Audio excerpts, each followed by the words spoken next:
What is going on, Medi family? Hope you're doing well. Coming at you with a quick tutorial on how to handle the I need to think about it objection. Now, typically these objections come inside of a consultation, more so there rather than on the phone.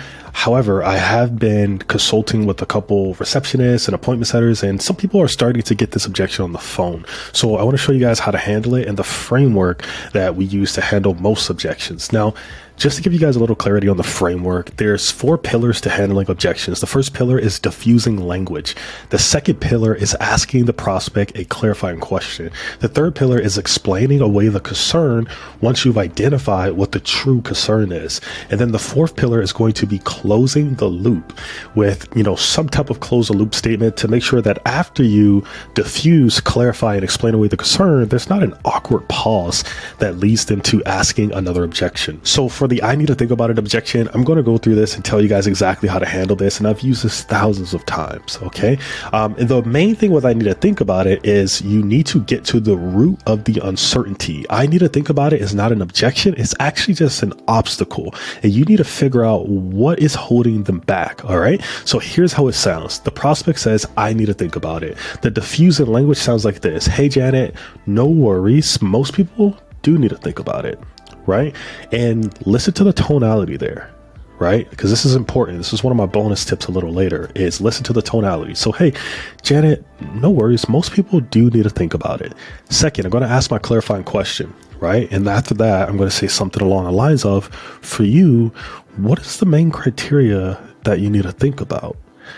Like I said, notice the tonality there. It's a very curious tone.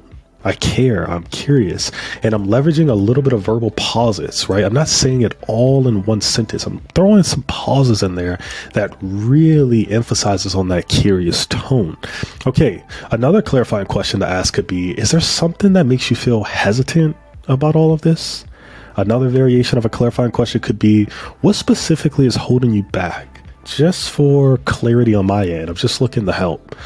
These are 3 great clarifying questions for I need to think about it. There's hundreds of clarifying questions, as you guys will see throughout the mastermind. Okay. Now, the fourth thing we're going to do is close the loop. Okay. Now the third thing we're going to do is explain away the concern. Maybe they say something like, I'm just afraid of the downtime and I need to do more research, and which you could just give them a solution for that concern. Maybe you explain away how you have numbing cream for the particular treatment, to, address that concern. And then at pillar number 4, you're going to close the loop saying something like, does that sound fair? Would that work for you? Does that clear up your concern? Now, at this point, they should be good to go. If you've properly explained away their concern at 1C, they should be good to go at 1D. All right. And if not, they're going to say something along the lines of, well, not really. Right. Or maybe they still have the concern and you're just going to go back to 1A. Right. So if you say something along the lines of, does that clear up your concern?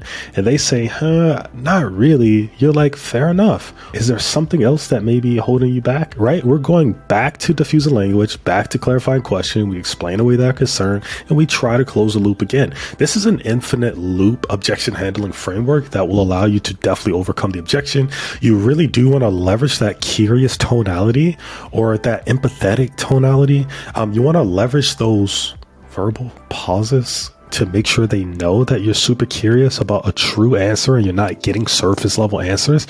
Now, if you're getting surface level answers at 1B, then that means you're possibly not leveraging the tonality in those verbal pauses. You need to master a curious tonality to get people drawn into the conversation and giving you the real answer that you're looking for. Now, 2C is a bonus tip that I give you guys is always close the loop. Never do 1A, 1B, 1C, and then you get to 1D and you forget and you leave that awkward pause and they interject with another objection. You have to close the loop. Okay.